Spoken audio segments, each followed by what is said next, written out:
Batman is loved. Super hero genre छोड़ो, ये सारे फिक्शन के मोस्ट लाइकेबल कैरेक्टर्स में आता है। ये कैरेक्टर परफेक्शन से काफी दूर है, इसमें काफी ज्यादा फ्लॉज हैं, तब भी लोगों को ये पसंद आता है, जो काफी कम होता है। नहीं, ज्यादातर दिखता है कि अगर किसी कैरेक्टर में बैटमैन जैसे फ्लॉज हैं, ऐसे टाइप के फ्लॉज जो डायरेक्टली इनडायरेक्टली इतनी डिस्ट्रक्शन, मिजरी और डेथ का कारण बनते हैं, तो वो फ्लॉ हमारे लिए उस कैरेक्टर की हाईलाइट हो जाता है और हमारे लिए वो कैरेक्टर उसका फ्लॉ ही हो जाता है। बेस्ट एग्जाम्पल गाबी ब्राउन। अभी तक भी ये कैरेक्टर जज होता है इसके फ्लॉज के ऊपर, भले ही इस कैरेक्टर ने उनको ओवरकम कर लिया। तो बैटमैन इतना पसंद क्यों आता है ज़्यादातर लोगों को? ज़्यादातर लोगों से इसका जवाब आता है कि वो रूप है द इबॉडी ऑफ ह्यूमन स्पिरिट का, कि वो नॉर्मल बंदा है जो सुपर ह्यूमन और सब ह्यूमन थ्रेट से भिड़ जाता है और उनको ओवरकम करता है। ये रीज़न है जिससे लोग इसके फ्लॉज को इग्नोर कर इसको पसंद करते हैं, जो आई विल एग्री, ये वन ऑफ द रीजंस है। लेकिन आई थिंक इससे भी बड़ा एक रीज़न है, और वो रीज़न है बैटमैन के फ्लॉज। आओ बात करते हैं।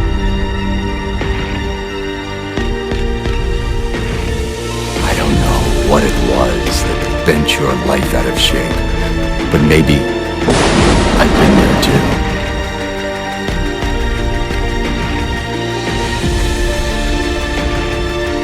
I am vengeance.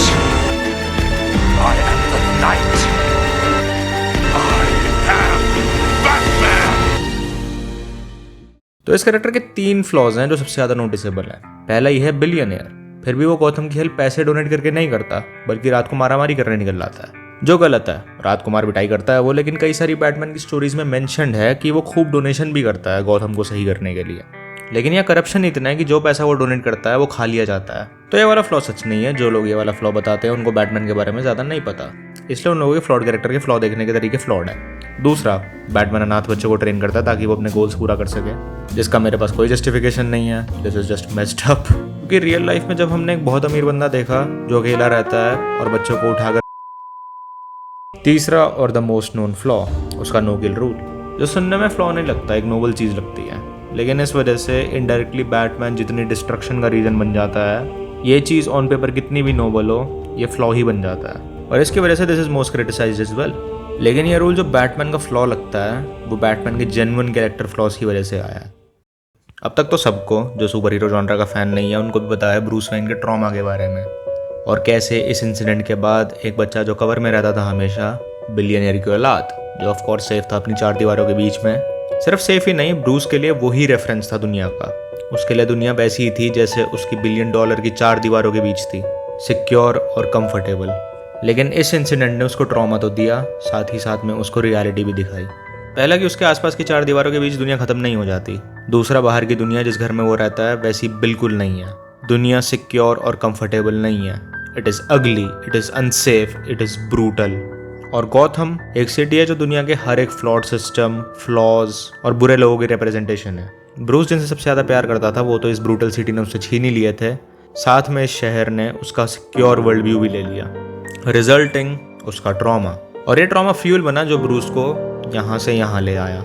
As we know कि ब्रूस बहुत स्ट्रॉन्ग और स्ट्रॉन्ग विल्ड इंसान बना, लेकिन जो वो फ्यूल यूज़ कर रहा था, उसका ट्रॉमा, उस फ्यूल में दिक्कत है।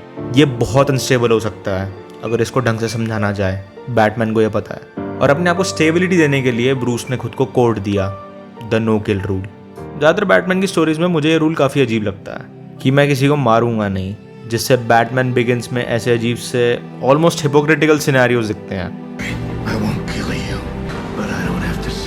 मैं समझ रहा हूँ कि यहाँ भी ये नो किल रूल कैसे अप्लाई हो रहा है, लेकिन still it's very weird, right? जो कोड इसने खुद को दिया उसी में लूप होल निकाल रहे हैं। तो इसलिए इस वीडियो में हम इस टाइप के नो किल रूल की बात नहीं करेंगे। हम बात करेंगे उस नो किल रूल की जो Batman the court of the owls, Batman end game, Batman Arkham की गेम सीरीज और बैटमैन हश में दिखता है। और ये अलग ऐसे है कि he has to try save everyone he can, भले ही वो कोई भी हो। जो तुम्हें दिख रहा होगी कैसे ये चीज़ नॉर्मल नो किल रूल से भी ज़्यादा फ्लॉड बन जाती है, क्योंकि अब बैटमैन विलन्स को छोड़कर ट्रेन से कूदेगा नहीं, बल्कि वो एक्टिवली विलन्स को भी बचाएगा। भले ही सामने जो करो, बैटमैन अगर उसे बचा सकता है तो बचाएगा। और ये कोड फ्लॉ नहीं है, ये कोड ब्रूस को बचाता है ताकि वो अपने फ्लॉज से इन्फ्लुएंस ना हो जाए। बैटमैन का सबसे बड़ा फ्लॉ है कि उसको उसका ट्रॉमा फ्यूल कर रहा है, और भले इस ट्रॉमा ने ब्रूस को बढ़िया फ्यूल दिया हो, उसको बैटमैन बना दिया हो, अनचेक ट्रॉमा तुम्हारी हस्ती को इन्फ्लुएंस कर सकता है, and that can be very very very harmful.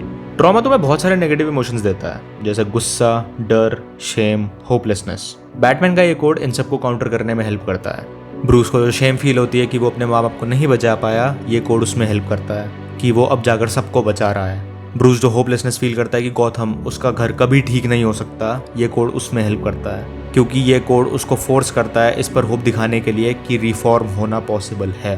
Batman को जो डर फील होता है कि वो खुद कभी किसी बच्चे के पेरेंट्स उनसे छीन लेगा, ये कोड उसमें हेल्प करता है। बैटमैन को जो गुस्सा आता है अपने ऊपर, अपनी सिटी के ऊपर, अपने सर्कमस्टांसेस के ऊपर, ऐसा गुस्सा जिससे अगर वो एक बार भी इन्फ्लुएंस हो जाए तो वो बहुत डिस्ट्रक्टिव हो जाएगा, ये कोड उस गुस्से का कंट्रोल करने में हेल्प करता है। और अगर बैटमैन के विलन्स तुम ढंग से देखो, उनकी बैक स्टोरीज पर ध्यान दो, तो तुम्हें दिखेगा कि वो दिखाते हैं कि कैसे अगर उसके पास ये कोड नहीं हुआ और उसने अपने ट्रॉमा को अनचेक छोड़ दिया तो वो कैसा हो जाएगा।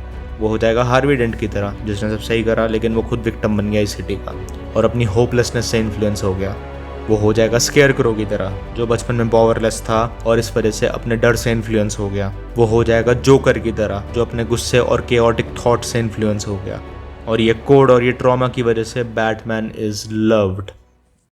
आई थिंक भले ही लोगों को ये पता हो या ना पता हो, बैटमैन को जब लोग देखते हैं तो कहीं ना कहीं उनको दिखता है एक इंसान जिसको उसकी ज़िंदगी ने, उसके आसपास की दुनिया ने तोड़ा है, उसका ऑलमोस्ट सब कुछ छीना है, उसको ऐसी सिचुएशन में डाला है जहाँ वो अपने ट्रॉमा से नहीं निकल पा रहा, उसमें कई सारे फ्लॉज पैदा करे हैं, फिर भी वो खड़ा होता है, अपनी सिचुएशन देखता है और ट्राई करता है जो वो बेस्ट कर सकता है वो करने की, और ट्राई करता है कि अगर वो जो है उससे बेहतर नहीं हो सकता तो जो वो है उससे खराब तो ना बने।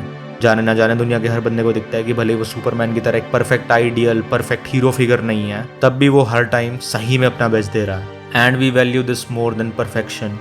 इसलिए बैटमैन उसकी स्ट्रेंथ्स, उसकी विट की वजह से लाइकेबल तो होगा, लेकिन Batman is loved because of his flaws. Script तो मेरी यहीं ख़त्म हो गई है, लेकिन मैं सोच रहा हूँ एक और चीज़ डिस्कस कर लेता हूँ इस टॉपिक से रिलेटेड, जो मैंने होते हुए नोटिस करी है कि जो लोग भी बैटमैन जैसे कैरेक्टर से इंस्पायर होते हैं वो ट्राई करते हैं जो भी ट्रॉमेटिक या सैड इंसिडेंट होता है उनकी लाइफ में, उसको एज अ फ्यूल यूज़ करना, अपने आप को धक्का देने में, मोटिवेट करने में, ब्रूस की तरह ही, which can be very problematic. Batman की बात करते हुए हमने अनचेक ट्रॉमा को प्रॉब्लमैटिक फ्यूल बोला था, लेकिन I don't think trauma itself is bad, और ना दूसरे नेगेटिव इमोशंस जैसे गुस्सा, सैडनेस, डिप्रेशन, ये इमोशंस भी गलत नहीं है।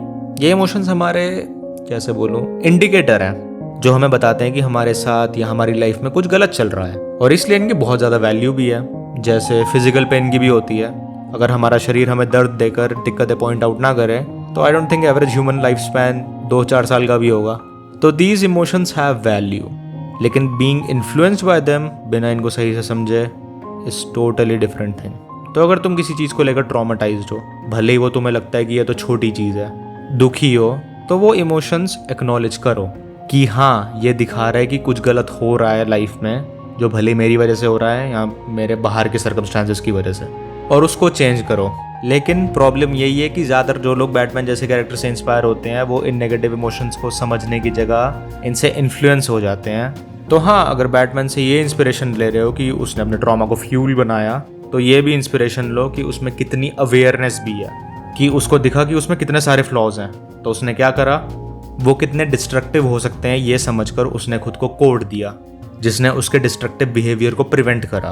और हाँ, जब ये हो जाए और जब तुम अपनी ट्रोमैटिक और सैड सिचुएशन से आगे बढ़ जाओ तो अपने फ्यूल को चेंज कर देना टू समथिंग बेटर, वरना तुम अच्छी चीज़ों में भी कमियां ढूंढोगे, उन पर हाइपर फोकस करके डिसीजंस लोगे। एग्जाम्पल, मान लो एक लड़का है जो एक रिलेशनशिप से मूव ऑन करता है क्योंकि उसकी पिछली गर्लफ्रेंड ने उस पर चीट करा, उसने यूज़ करा अपने हर्ट वाले नेगेटिव इमोशन को as a fuel to move on, which is good, लेकिन फिर आगे वो इसी नेगेटिव इमोशन को अपना फ्यूल रखता है, जिससे जब उसकी दूसरी गर्लफ्रेंड बनती है तो वो हमेशा एंग्जाइटी में रहता है या उससे ब्रेकअप कर लेता है क्योंकि वो दूसरे बंदों से बात करती है। तो हाँ, अगर तुम बैटमैन से इंस्पिरेशन ले रहे हो तो उसकी अवेयरनेस भी लेना। वीडियो देखने के लिए धन्यवाद।